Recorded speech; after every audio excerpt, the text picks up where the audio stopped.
Local crime બ્રાન્ચની ટીમે શહેરના પાણીગેટ વિસ્તારના છીપવાડાની એક દુકાનમાં દરોડો પાડી 326 કિલો ગોમાંસનો જથ્થો જપ્ત કર્યો છે અને 6 આરોપીઓની ધરપકડ કરી। શહેરના પાણીગેટ વિસ્તારમાં આવેલ છીપવાડાની એક દુકાનમાંથી લોકલ ક્રાઇમ બ્રાન્ચની ટીમે બાતમીના આધારે દરોડો પાડીને ગોમાંસનો જથ્થો ઝડપી પાડી 6 આરોપીઓની ધરપકડ કરાઈ છે। આ ગોમાંસમાંથી માવો તૈયાર કરી તેમાંથી સમોસા બનાવી વેચાણ કરવામાં આવતું હતું।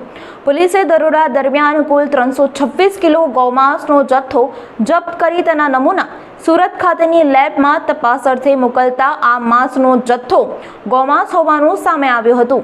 લોકલ ક્રાઇમ બ્રાન્ચની ટીમને બાતમી મળી હતી કે શહેરના પાણીગેટ વિસ્તારના છીપવાડામાં ચાબુક સાવર મહોલ્લામાં આવેલ હુસૈની મેન્શન નડિયાદવાલાની દુકાનમાં ગોમાંસનું વેચાણ થાય છે।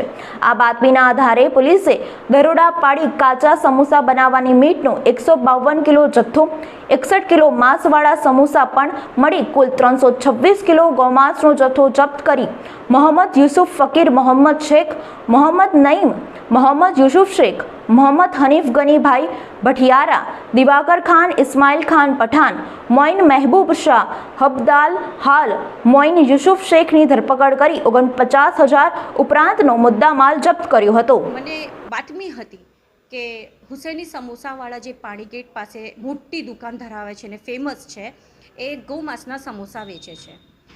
એ ઇન્ફોર્મેશનના આધારે હું ડીસીપી પન્ના મોમાયા મેડમને હું મળી અને એમને તરત જ એમની પોતાની ટીમ તૈયાર કરી અને અમે બીજા દિવસે પોલીસ સાથે રેડ કરી એલસીબી પીએસઆઈ શ્રી બારિયા સાહેબ અને એમના સ્ટાફ અને ખૂબ પ્રમાણમાં ગૌમાંસ મળી આવ્યું। ડીપ ફ્રીઝર હતું, ક્રશર હતું, બહુ જ જબરજસ્ત એને સામ્રાજ્ય ઊભું કર્યું હતું અને એમાં સમોસા વેચતા હતા અને પોતાની જ દુકાન છે સમોસાવાળા, જે હુસૈની સમોસાવાળા નડિયાદવાલા, અને એમના ઘરમાં આ ગૌમાંસના રોજ જે સમોસા બનતા હતા અને જે આધારે પછી અમે લોકોએ પોલીસ એફએસએલમાં મોકલ્યા અને રિપોર્ટ આવ્યો છે પોઝિટિવ, જેમાં ગૌમાંસ આવ્યું છે।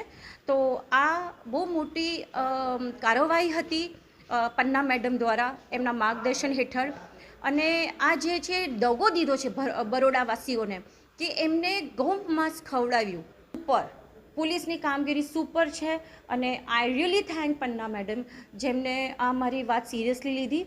અને એવી રીતે હું આશા કરું છું કે વડોદરામાં જ્યાં જ્યાં આ ગૌમાંસ વેચાય છે ખૂબ પ્રમાણમાં, તે કંટ્રોલમાં આવે અને બંધ થાય।